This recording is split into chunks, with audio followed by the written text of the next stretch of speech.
Now, one of the things that the Quran points out is, God did not have the attribute of a wise parent.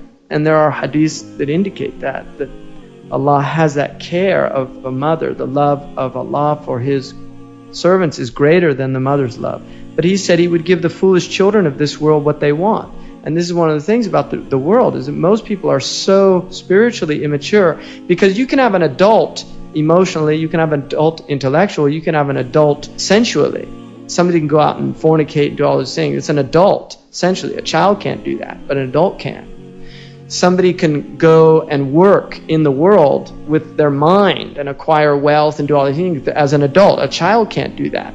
But a spiritual adult, that's a different category, because most people are spiritual children. They're in the state of the infant in terms of their spirituality. And because of that, if they were given what they wanted, it would be like giving a child poison. It would be like giving a child a gun to play with that's loaded.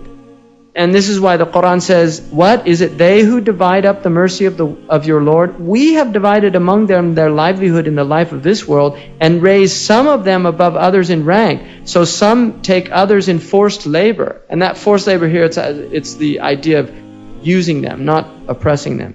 But the mercy of your Lord is better than what they collect. In other words, don't get deluded by all this dunya and all these categories in dunya.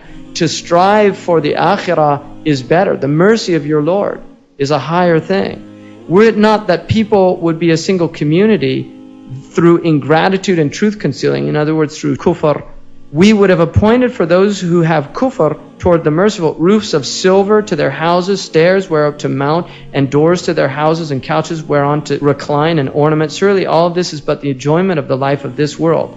And surely the next world with your Lord belongs to the people of taqwa. So, in other words, it's saying if all the kuffar had all this wealth and luxury, the believers would want to be like the kuffar.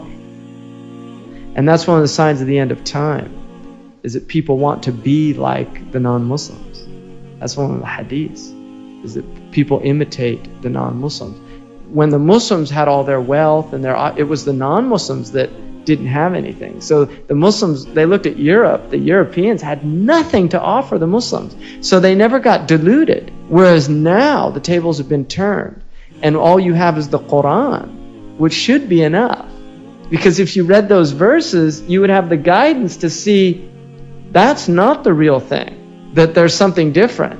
And that's why in the end of time, what did the Prophet ﷺ say to Imam Ali when he said, how do we get out of all the confusion? He said, Kitab Allah. You have to go back to the Book of Allah and understand its core messages. Understand the centrality of this book. So one of the things that they talk about is this idea of good. The dua of the Prophet ﷺ, Al-khayru kulluhu bayna yadayk wa sharru la ya'udu ilayk. All good comes from you, and evil does not return to you.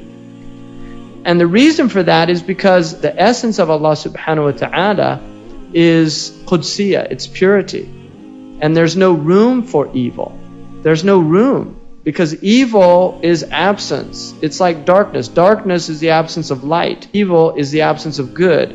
And therefore that element does not exist. But Allah created evil, shar. It's a creation of Allah. So it is not God, but it is a creation of God. And this is the theodicy in Christianity. The biggest problem that they have is what they call the problem of evil, because they don't know where it comes from.